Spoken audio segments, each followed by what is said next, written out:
అట్లా డైవర్ట్ చేసేస్తా ఉన్నారు. అంటే రేవంత్ రెడ్డి గారి పొలిటికల్ స్ట్రాటజీస్ కానివ్వండి, డైవర్షన్ పాలిటిక్స్ ఎంత స్టేజ్లో ఉన్నాయనేది ఒకసారి ఆలోచించుకోండి. ఎవరు అవునన్నా కాదన్నా నాతో ఎవరికి సంబంధం లేదు, ఏదైనా కూడా కానివ్వండి. అంటే నాకు జస్ట్ షార్ట్ టైమే ఉంది, నాకు ఈ 5 years టైం ఉంది. ఈ 5 yearsలో నేను ఏదైతే చెయ్యాలని అనుకున్నానో దాన్ని చేసేస్తా. ఎంత నెగిటివ్ వచ్చినా, పబ్లిక్ నుంచి ఏది వచ్చినా కూడా నేనైతే చేసుకుంటూ పోతా అని రేవంత్ రెడ్డి గారు అనుకున్నట్టున్నారు గట్టిగా. జనాలకి ఏంటంటే మెల్లగా అర్థమవుతా ఉన్నారు, దానివల్ల ఏం పాజిటివ్స్ ఉన్నాయి ఏంటంటే మెల్లగా అర్థమవుతుంది కాబట్టి అది ప్లస్ అవుతుంది రేవంత్ రెడ్డి గారికి. అంటే ఎగ్జాంపుల్గా హైడ్రా విషయమే చూసుకుందాం.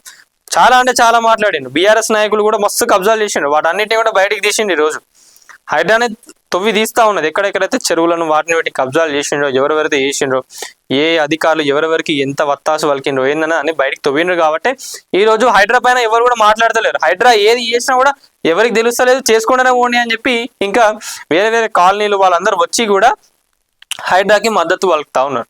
అంటే ఆ ఘనకార్యం మీరు చేసిందా కాదా? మీరు చేసిన కథల వల్లనే కదా.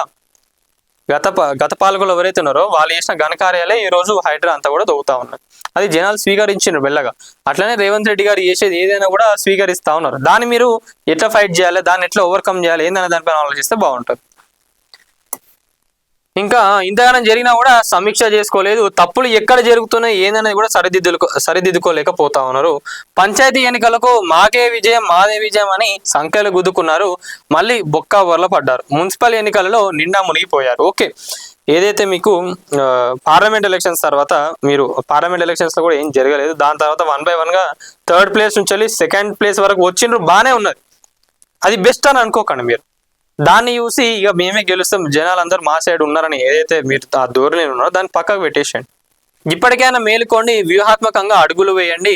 ప్రతి దగ్గర మేమే ఉండాలనుకోవద్దు. జిల్లా రాజకీయాలలో నేతలకు స్వేచ్ఛనివ్వండి, నాయకుల మధ్య సమన్వయం జరిగేలా చూడండి. ఇదే చెప్తున్నా, ఏంటంటే జిల్లా రాజకీయాలలో నేతలు ఎవరైతే ఉన్నారో వాళ్ళకి జర కొంచెం స్వేచ్ఛని ఇవ్వండి. ప్రతి దగ్గర మేమే ఉంటాం, మాయే ఉండాలి, మా ఫోటోలే ఉండాలి, మేమే వచ్చి చేస్తాం, మా వల్లనే అవుతుంది, కేసీఆర్ గారిని చూస్తే ఓట్లు పడతాయని ఏదైతే ఉందో దాన్ని పక్కకు పెట్టండి.